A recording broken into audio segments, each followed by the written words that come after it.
যদি বলি নখ আমাদের কি কাজে লাগে, নখ দিয়ে চিমটি বা চুলকানো থেকে শুরু করে সৌন্দর্য বা স্টাইল বাড়াতে অনেক ভূমিকা রয়েছে। কিন্তু আপনি কি জানেন নখের রং, ধরন বা নখের পরিবর্তন থেকেই আপনার স্বাস্থ্য সম্পর্কে আভাস পাওয়া যায়? বিষয়টি নিয়ে চিকিৎসকেরা কি বলছেন? শারীরিক কিছু রোগের লক্ষণ নখের মাধ্যমে প্রকাশ পেতে পারে। সেক্ষেত্রে নখের আকার চেঞ্জ হতে পারে, ধরন পরিবর্তন হতে পারে অথবা রং পরিবর্তন হতে পারে। অনেকের নখ ফ্যাকাশে বা সাদা রঙের হয়ে থাকে, কিন্তু নখের এমন রং কোনো রোগের লক্ষণ না তো। এমনকি খসখসে ভঙ্গুর নখ, কারো কারো দেখা যায় চামচের মতো বেঁকে যাওয়া ফ্যাকাশে নখ। এটাও কি স্বাভাবিক? কিসের লক্ষণ এগুলো?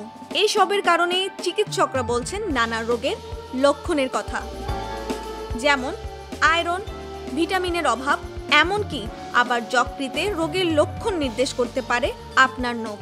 নেইল ইয়েলিশ কালার হয়, সেক্ষেত্রে আমরা ধারণা করি যে ফাঙ্গাল ইনফেকশন হতে পারে।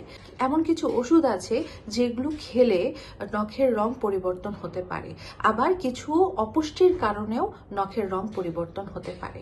তার মধ্যে এই কালচে বা বাদামি রং, এটা ত্বকের ক্যান্সার যখন হয় তখন সেক্ষেত্রেও নখের রং কালচে বা বাদামি হতে পারে। যখন ইনফেকশনটা অ্যাক্টিভ থাকে তখন অ্যাকিউট প্যারানাইকিয়া বলি বা ক্রনিক প্যারানাইকিয়া বলি। এই যে নখের পরিবর্তন, এগুলো দেখে কিন্তু আমরা ট্রিটমেন্ট দিই এটা ব্যাকটেরিয়াল, ফাঙ্গাল ওর অন্য কোনো ডিজিজের সাথে কানেক্টেড কিনা।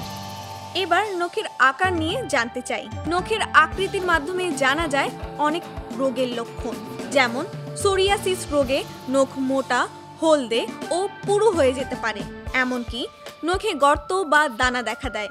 মূলত শরীরে ইমিউনিটির সমস্যা হলে এমন হয়ে থাকে।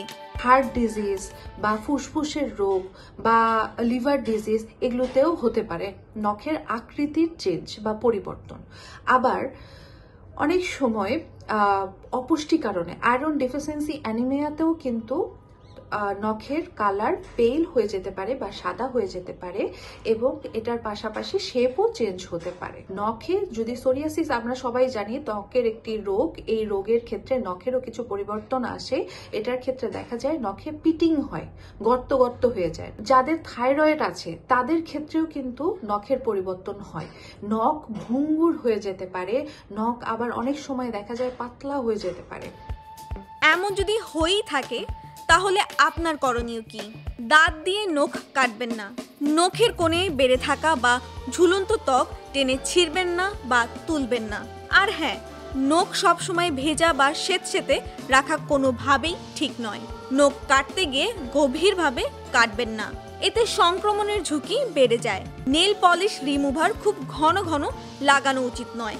যদি দিতেই হয় অ্যাসিটন মুক্ত রিমুভার ব্যবহার করুন। সুস্থ থাকতে নখ পরিষ্কার ও জীবাণুমুক্ত রাখুন। নখ পরিষ্কার করে ভালো করে মুছে ময়শ্চারাইজার বা লোশন লাগাবেন। ভিটামিন ও আমিষযুক্ত সুষম খাদ্যাভ্যাস দরকার। নখের যে কোনো রঙের বা আকৃতির পরিবর্তন হলে চিকিৎসকের শরণাপন্ন হন।